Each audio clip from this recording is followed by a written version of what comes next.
quite a long time. I used to, when we were in Infinity, that was kind of multi-leveling, and I always hated that. I never wanted to go into like a multi-level thing, and so after about 5 or 6 years of that, that's when I kind of went off on my own. And I kind of had got my degree in nutrition, but then I was going to go the naturopathic route, and I spent years doing that, and I hated every minute, every day. I knew I would never write a prescription. I just never, some of you guys are probably medical doctors, but I just never wanted to do that. It's my personal belief. And my wife, she worked for American Airlines for 20-something years, and one day I just came home so depressed, and I just said, I'm done. I'll go build houses, I'll go do something, but I'm not going to write prescriptions for the pharmaceutical companies. And I said, if it's not something natural, holistic, whole food, then I'm not doing it. I just said, I like how the Koreans and the Japanese are just ginseng, turmeric. And she said, well, you fly for free, you know? And so over the next couple of years, I went to Korea like 45 times. I went to Japan, 20 probably, and I found some people that would take me into some of these little streets, these little alleys, and you're thinking, I'm about to get killed any second here, you know. But you'd walk into these rooms and there'd just be hanging plants, and they're grinding up stuff and cutting deer antler, and you're just going, wow, this is a different world, you know.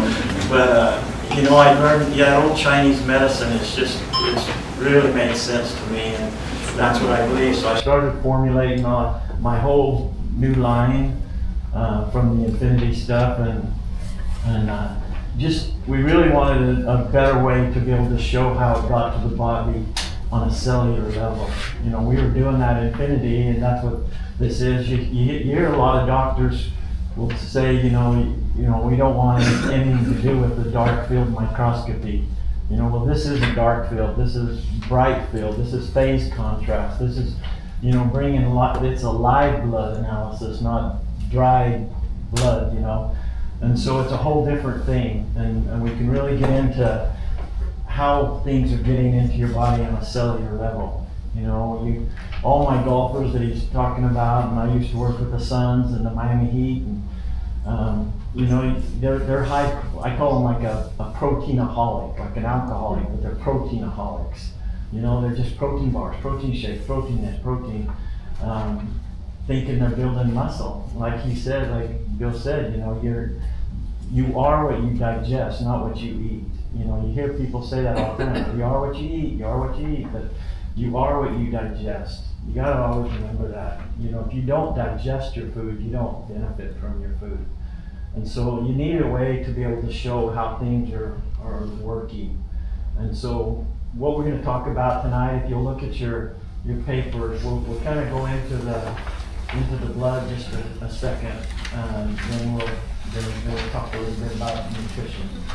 But your blood, basically your blood's made up of 3 or 4 different components.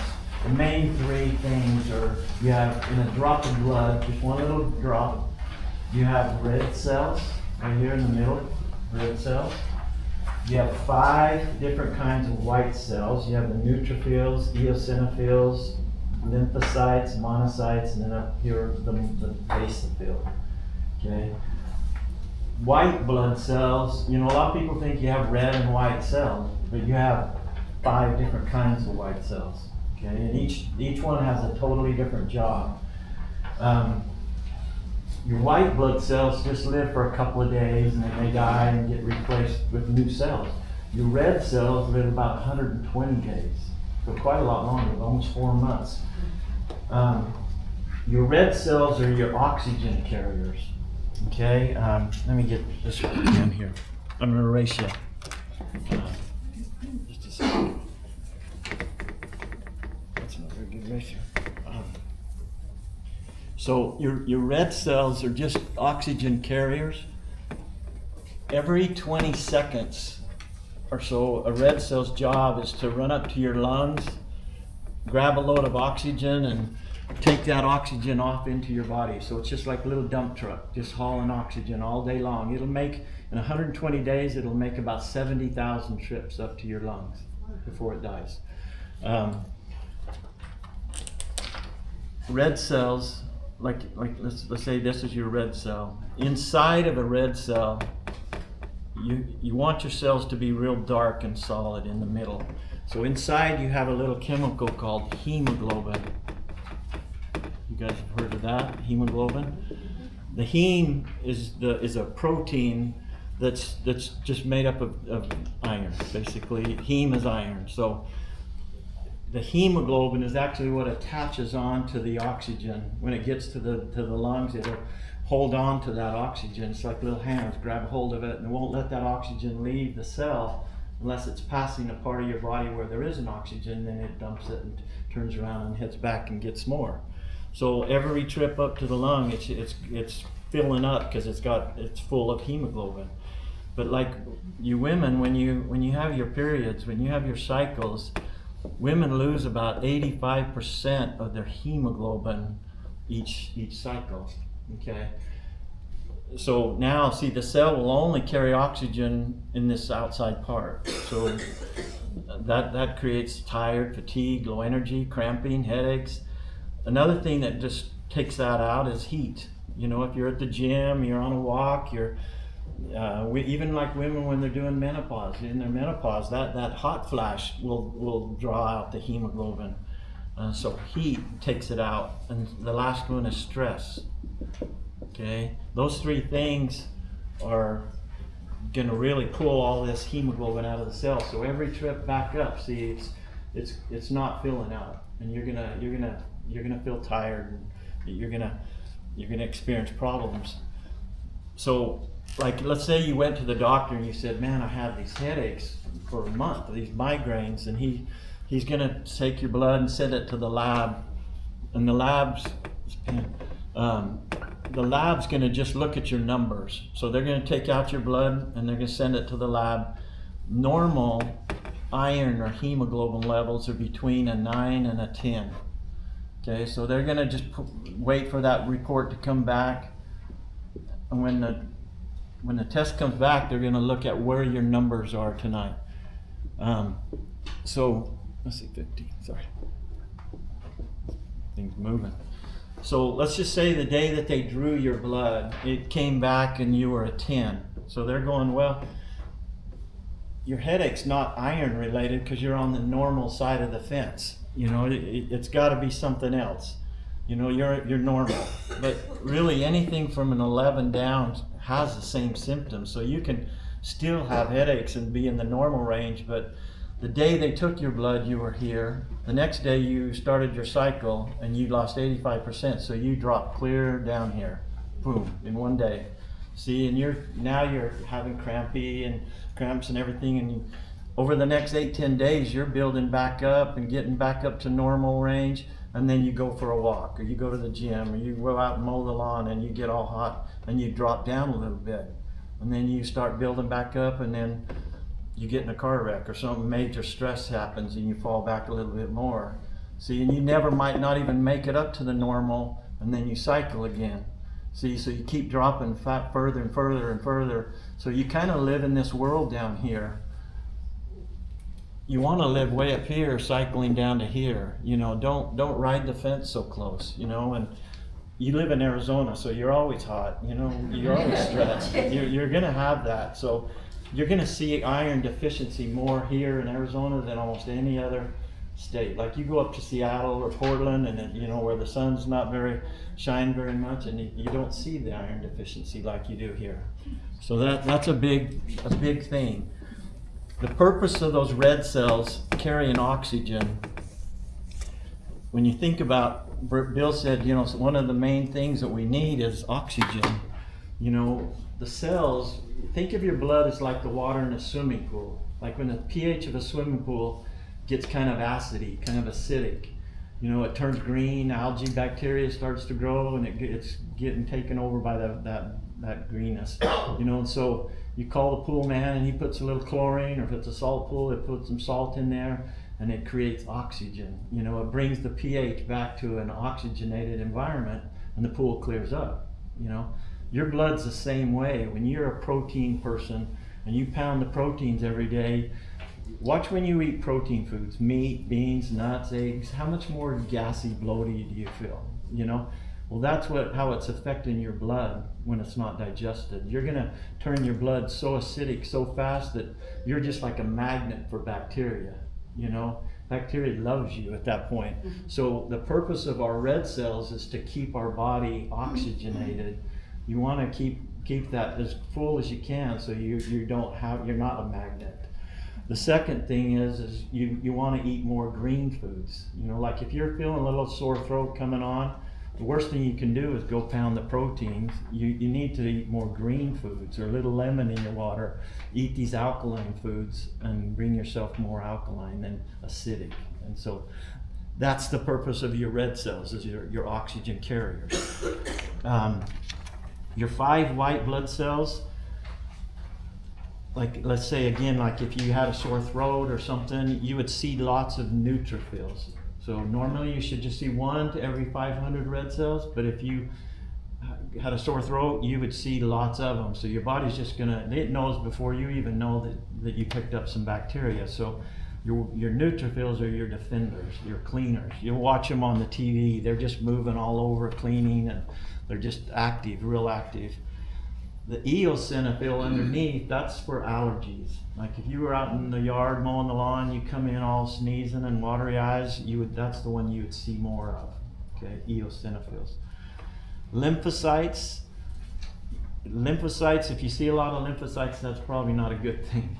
You know, lymphocytes can be something bad, you know, like cancers, it can be asthma, it can be several things, but when cancer's in the body, lymphocytes divide and they split, and each cell becomes another cell. One's called a T lymphocyte or a B lymphocyte. So like a person with leukemia, I mean, they're just like covered, you know, you just see them all over. And so you don't want to see a lot of those. I'll show you 1 or 2 when we get the blood up. When you see them, you don't want to see any movement in it, like the neutrophils or these other ones. So you just want them dormant. They're just like a little fireman backed into the firehouse. There's no alarm going off. That's what you want.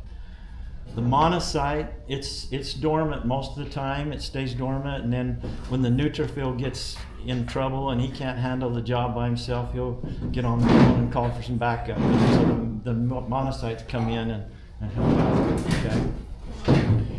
Your basophil, the last white cell, is called the basophil. Your basophil it knows when the blood is real thick and sticky, okay, like these top pictures. Your blood needs to be separated and free flowing. Each cell, you know, like if I drew, like this is a little capillary. The opening of this capillary is about 5 microns in size. A red blood cell is about 7.2 microns in size. So red cells, to get through the capillaries, they actually need to be going in one at a time, and they'll actually still have to fold up to make them through. But if all of their cells are all piling on top of each other, see, then it makes it real difficult. That stacking of the cells is called rouleau. See that word rouleau? Rouleau is a French word. It means like a stacking. Like if you went to Las Vegas, you know, you have a roulette table. You know, that's a stacking of poker chips. Okay, or those little Rolo candies, you know, that's a stacking of chocolate. Bill.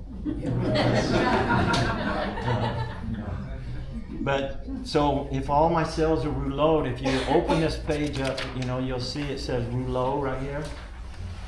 See, rouleau resembles a pile of coins stacked on top of each other. Rouleau is caused by protein indigestion.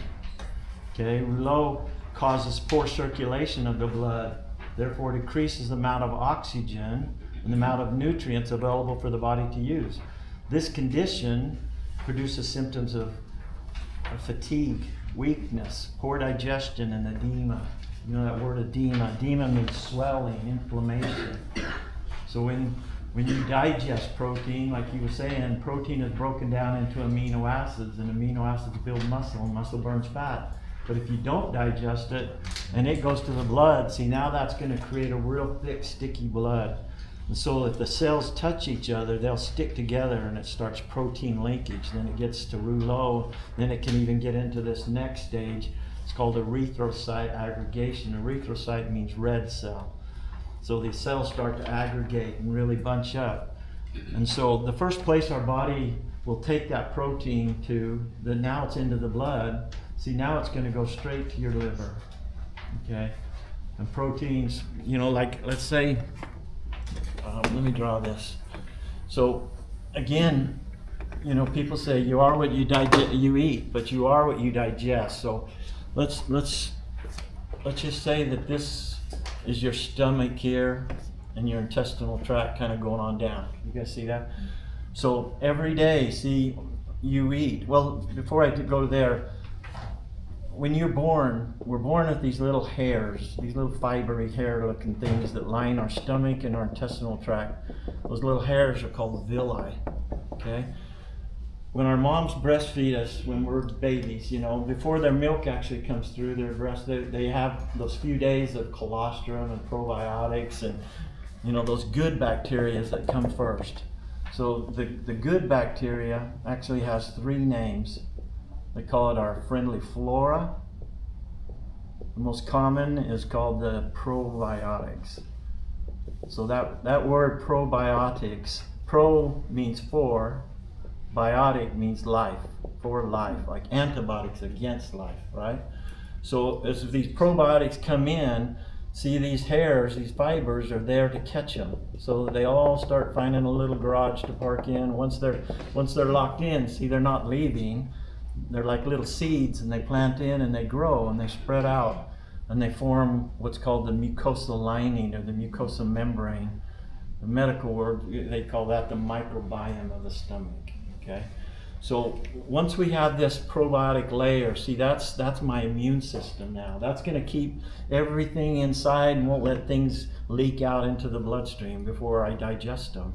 So it gives me a lot more time, a lot more protection. It's like the old Star Trek days, the little force field he would throw up, you know, keep the Klingon from getting them. That's what your immune system is. So see, every day you eat,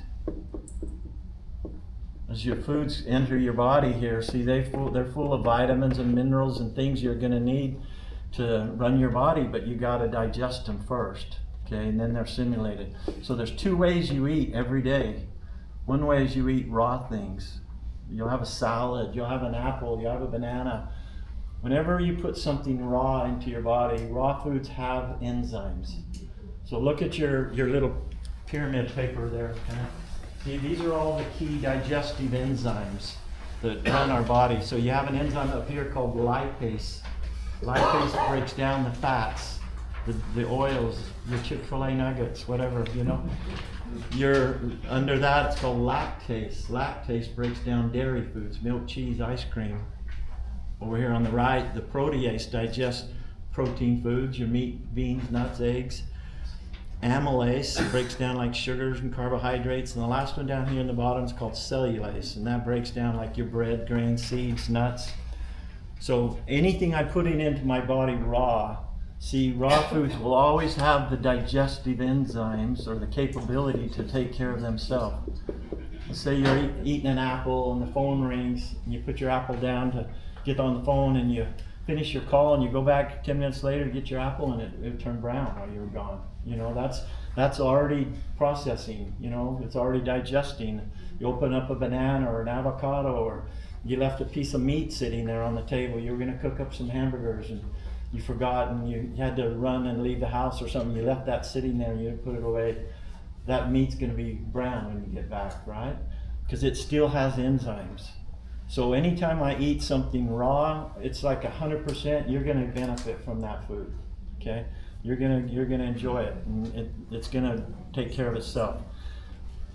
You know, like if you go to Korea or Japan, every time you go over there, if you've ordered something cooked, you ordered some Korean barbecue, you don't even ask for it. But before your meal comes out, they'll bring you out 8 little side plates of cucumbers, radishes, kimchi, you know, tofu, pineapples, all these little plates of raw things to be your digestion aid. Okay, we don't eat like that though. We eat about, here in the United States, we eat about 96% of our foods cooked. Okay, anything that you eat or put in your mouth that's been heated, processed, microwaved, pasteurized, at 118 degrees, enzymes die. okay, at that temperature. That's our summer in Arizona. That's not that hot. So at 118 degrees, they die. And so I want to show you, this is these are two famous hamburgers. This one I bought 15 years ago. So this one is from August 10th of 2010. This is a hamburger there. You'll see it. So that's still has the cheese and the lettuce and everything. I mean the bun there. This hamburger right here is a very famous hamburger. This thing's been all over the world. It's been to Korea 3 times, China, Dubai, Scotland, Mexico City several times, all over the United States. I bought this when I met them, met him. This is almost 27 years old, okay? This is a Big Mac from February 19th, 1999. That's the hamburger right there, okay? Almost 27 years old. That's been on a TV show even. That thing's been really. Okay, so whenever you eat something cooked, it's dead. That's a dead food, okay? It's cooked. It's coming into your body without any potential way to break itself down. You are what you digest. And so now I've got to go looking for something. I can either bring in a little bit of salad or some fruit, some pineapple, some bromelain or something like that, see? And it's going to help me. But if I don't have anything raw to add to my meal, I got chicken and potatoes and corn. If there's nothing raw there, see, then I've got to go to my backup. Plan B is my pancreas. Okay, so when you're born, your mom fills up your pancreas with enzymes. So just think of your pancreas as this little enzyme bank. And whatever you were given, it's just like a little ATM machine. See, if I don't have raw, I've got to go to the bank and take a little withdrawal today. Every day, until, like you'd like a little ice cream tonight before you go to bed. The grocery stores, they know if they cook it and take out the lactase enzyme, see, now it'll stay like that hamburger, it'll stay in the grocery store for a couple of months versus raw milk that would be spoiling and then they'd be throwing it out the back door.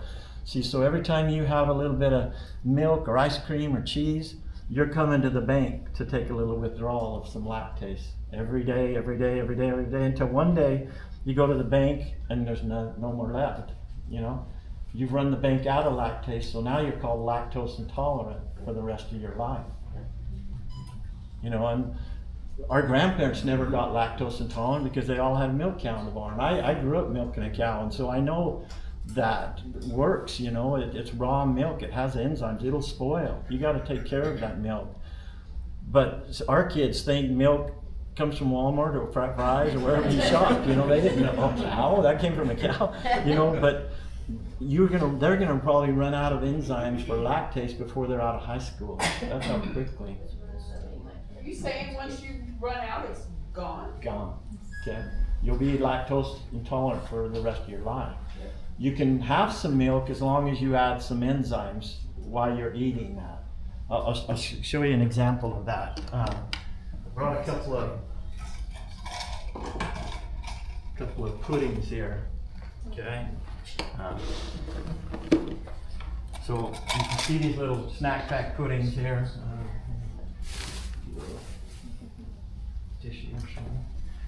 Do you guys have a little trash can or something? I'll just put it right here. Make a mess here. So, see, these have been cooked. They can sit, this has an expiration until November of 2026. It's a whole nother year. Unrefrigerated dairy, it should tell you. So can I have you stir that one up? Sure. So she's enjoying her dinner. I'm gonna have the dinner, I don't have anything raw to add to this meal, it looks pretty good, I want this. I don't wanna go to the bank, I might not have any enzymes left, so I'm gonna supplement some enzymes. See, if I'm already lactose intolerant, I can actually take some extra enzymes this way. So I would just swallow them, but I gotta open them up. Like your animals, like a dog or cat, you might have a dog at home and you give them some dog food out of a can. See, and they can't digest that, and so it upsets their stomach, and they'll go outside and take them for a walk, and they'll stop and eat a little bit of grass. They're looking for some enzymes pretty quick, or you'll throw them a bone and they'll take it in the backyard and bury it and cover it up, and the dirt has enzymes. So it'll make the bone soft so they can come back and get it, you know? Is that why a dog will eat poop? I don't know. I would get rid of that dog.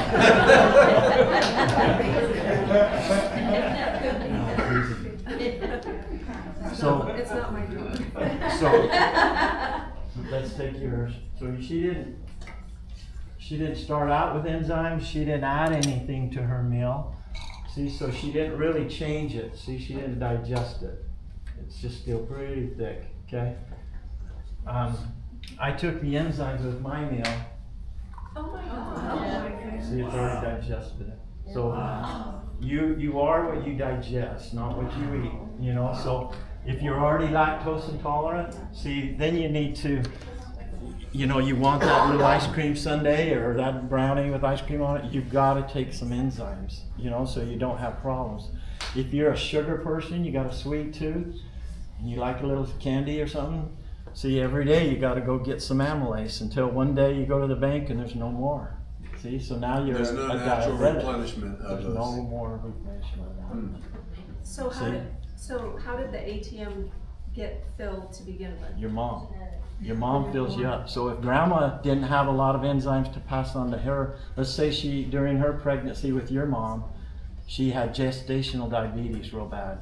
You know, she didn't have a lot to even give your mom, you know. She delivered her mom, and then she can kind of handle it for a while, but she'll run out pretty quick.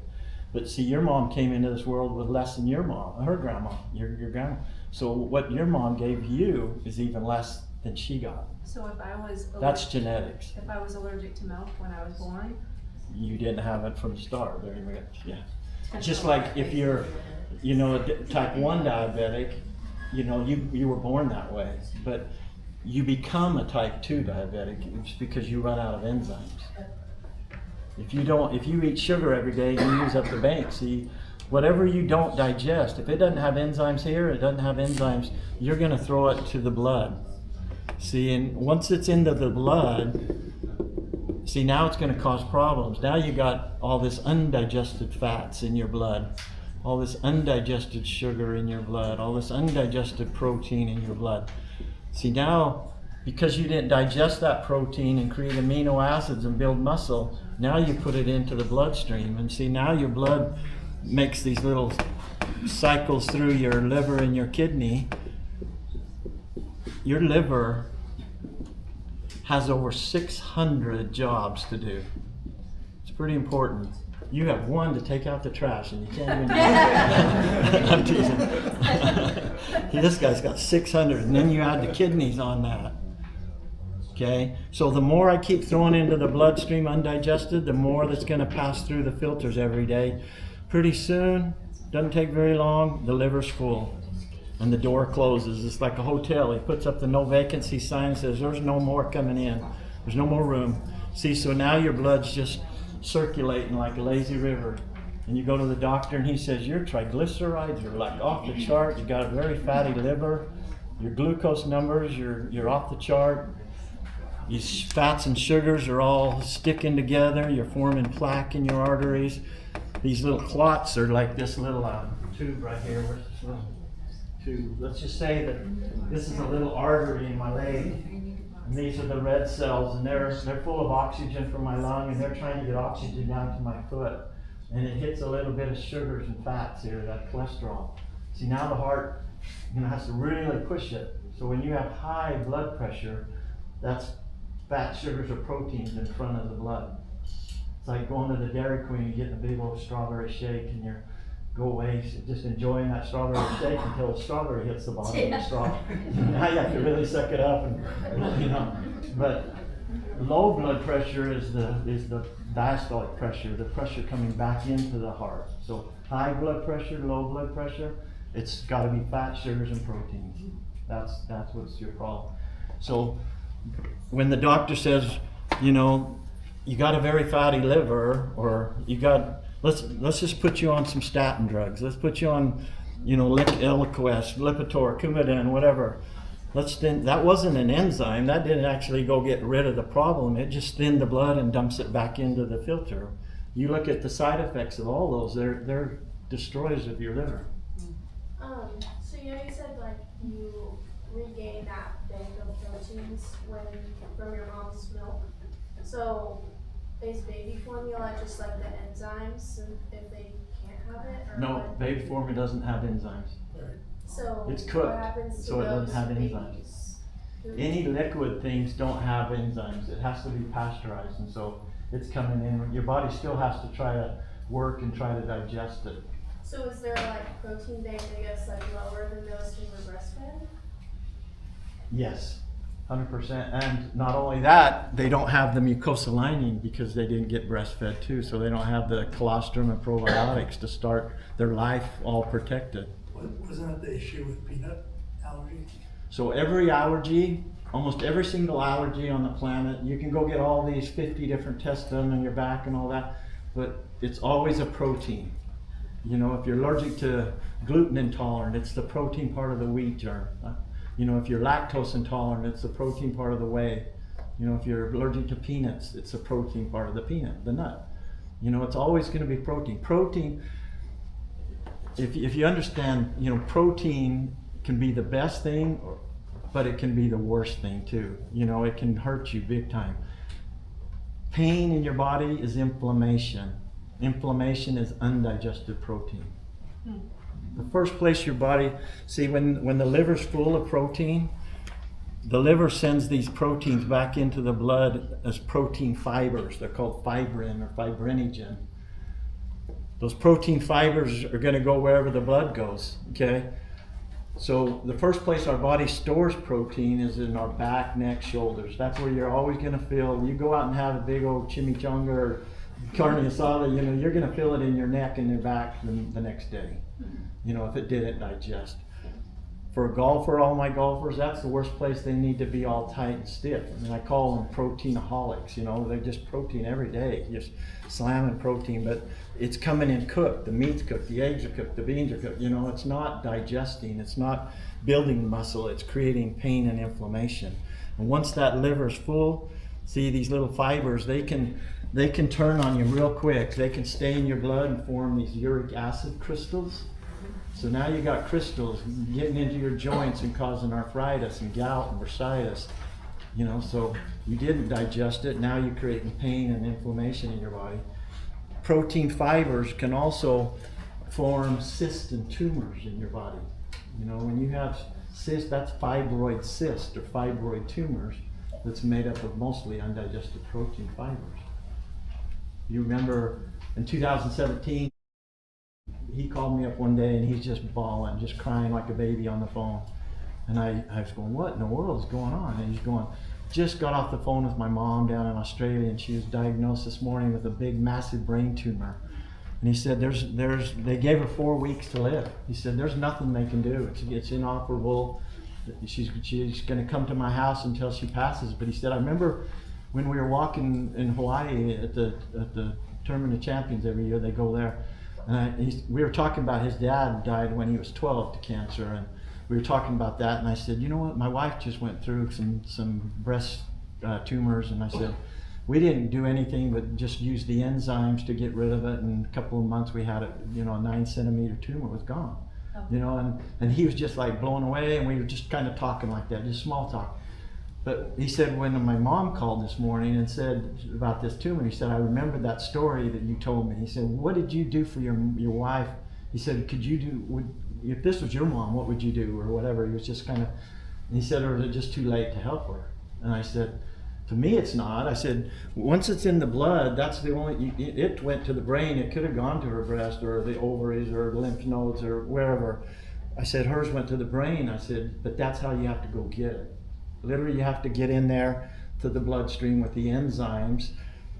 You got to clean up her liver. My liver, kidney, there's not too many medications or drugs that they can put you on to clean your liver. You know, that has to be usually from a plant, like milk thistle, dandelion root, barberry root, fennel root, turmeric, things like that. My liver, kidney, you just take one bottle kind of every year. You know, if you'll do a liver cleanse, these people that have already been to my place, they know that the liver is the key thing, and it's got over 600 jobs. So you got to clean up her liver, and then you got to get into the bloodstream. I said, she doesn't have 4 weeks or a month, or a year. She has just 4 weeks to live, and not 4 months or a year. So I said, she's going to have to take these enzymes like every single hour, like even wake up all night, every hour, taking them. And I said, that's the only way. And so he said, just overnight that stuff to me. He said, I'll put her on it. And so that was like in 2017, that was like the last day of June when I did this. He was putting her on a plane. She was going to be there in a couple of days, like the 2nd of July.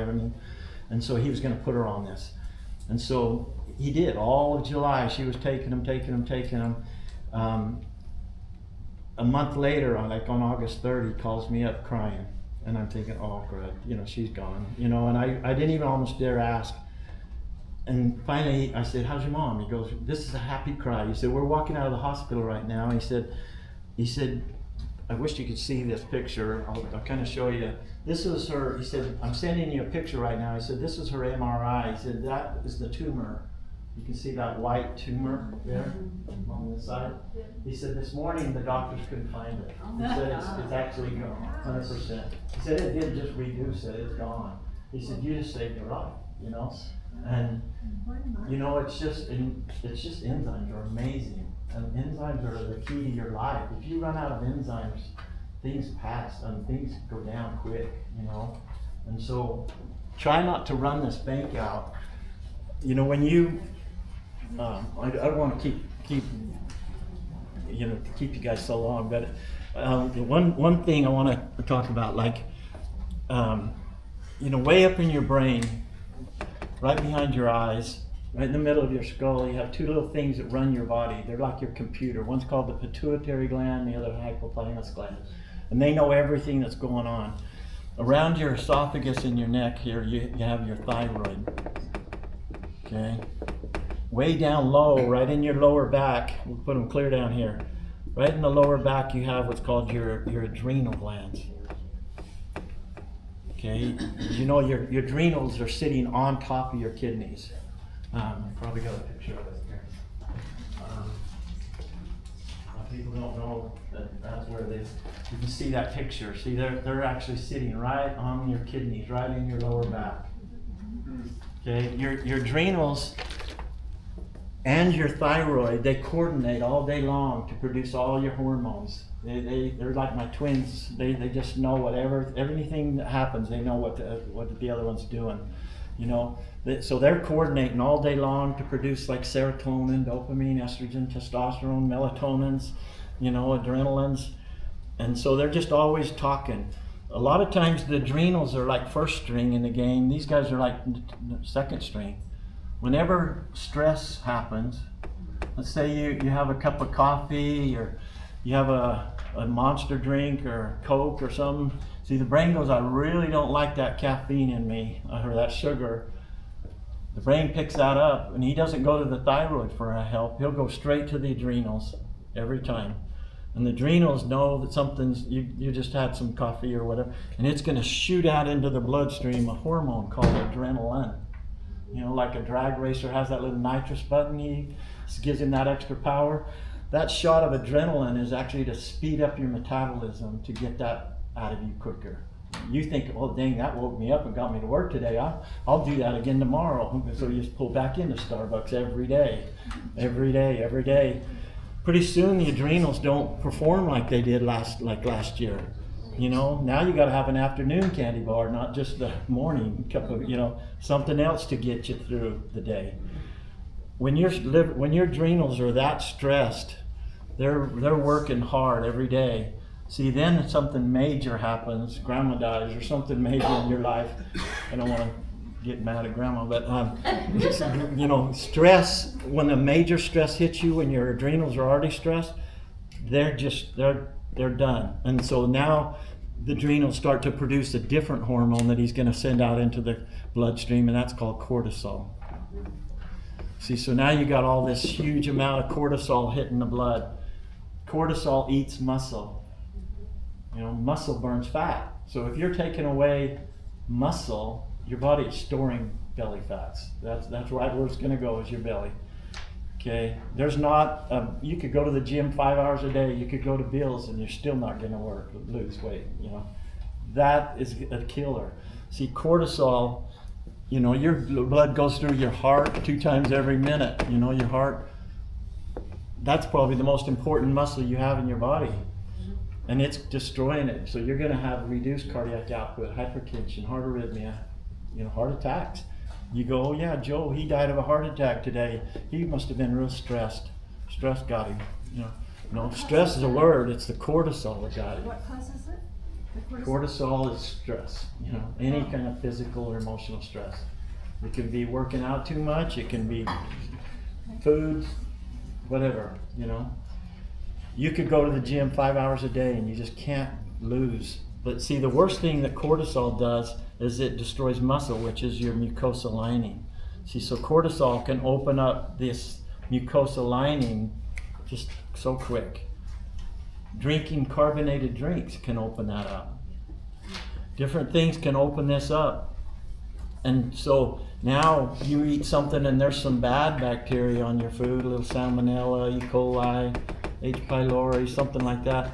See, now the bad bacteria, the gate's open, he can get out and he's gonna get into your blood and you get sick. So you go to the doctor and you say, Doc, man, I've had this sore throat for a week. And he, oh yeah, you picked up some bacteria, I can fix that, I'll put you on an antibiotic. Right? Which is against life. So it's going after the bacteria like it's supposed to, but it gets all the good stuff too. See, so when you take an antibiotic, you just created what's called the leaky gut. Now things come in and they're out before the pancreas even blinked. He didn't even know that there was food there. That's how fast it leaves.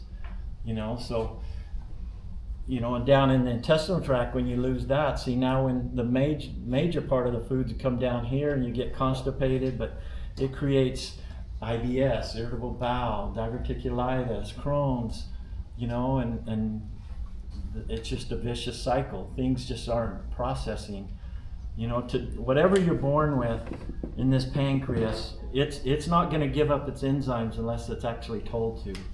You know, it's waiting. It's just sitting back waiting for the call. So when food touches your tongue, like kind of like what Bill was saying, people eat so fast, you know. When food touches your tongue saying, is it cooked or raw? Does it have enzymes or not? Most of it's cooked. So your tongue will release a little bit of lipase off of your tongue to start digestion.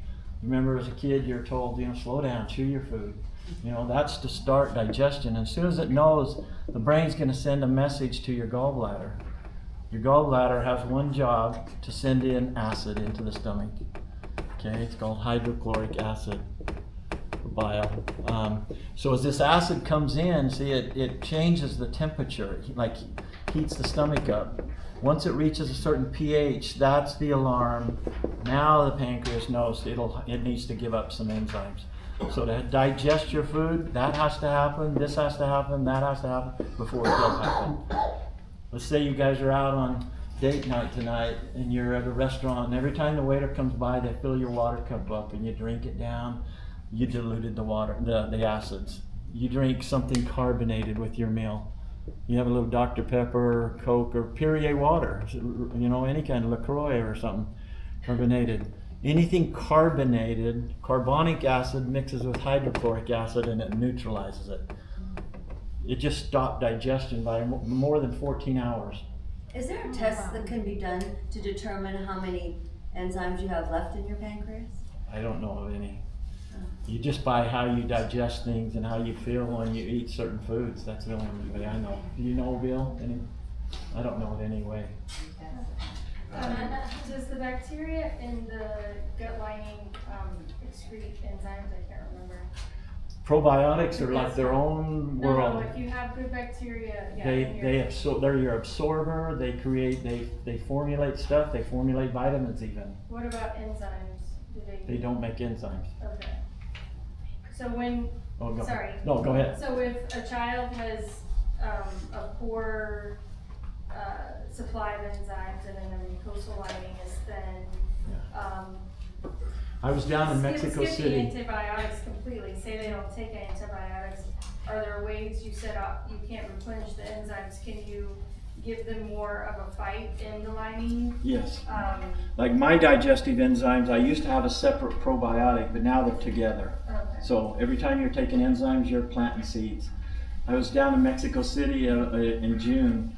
I go down every 2 months and do clients down there, but they brought this little 1-year-old baby in, and it was just like a limp noodle. I mean, he couldn't even hold his head up, and cranky. But she said he's 1 year old, but he had like 3 months wait. He was like, they called it failure to thrive. He had cystic fibrosis. He had just everything. But when I pulled his blood up, you know, the mom was saying, oh, he cries all night. And I said, he's starving to death. He doesn't have any nutrition. His body's, you know, he does not look at, he's got 3 months. He looked like a little, I mean, almost like he's been in prison for, you know, without food. It was sad. It was really sad. But I pulled his blood up, and I have pictures of it. But I said, this is probably the worst blood I've seen in 28 years. I said, his blood is so, you see in that picture, these cells all stuck together right there, that urethra, it was worse than that. I mean, it was, you could not even see one little cell. It was so clumped together. It just looked like a sponge. I said, he is just not getting any kind of nutrition. There's 0 enzymes happening here. His poor pancreas probably isn't even functioning, you know. And I said, this is on very, very, very dangerous. I said, he could have a stroke, he could have a heart, that's like a clot to you, you know. And I said, you're gonna have to get my enzymes and like open them up and put them in a little cup and put some water in there and get a little syringe and pull it up and then just stick that in his syringe, you know, push it into him like 5 times a day, just every couple hours. And so she did that for June, the end of June, July, and then I went down in August. And when they brought him in, he was almost back to his normal baby weight. He was happy. But when I pulled his blood up, I mean, they were just almost like these perfect cells. It totally changed his life. You know, just a little bit of enzymes. That's what it did. And so that's what you'll see with enzymes. The very, very last thing, and then I'll pull up your blood and we'll get you guys out of here. Every single red cell and every single white blood cell, they're made inside your bones.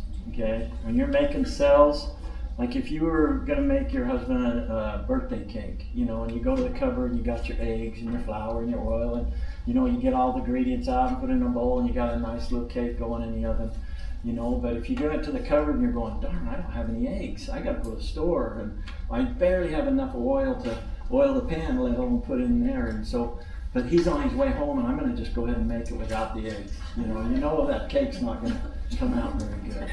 You know, when your body's making cells in the bones, the 2 key ingredients it's going to need to have is B12 and folate.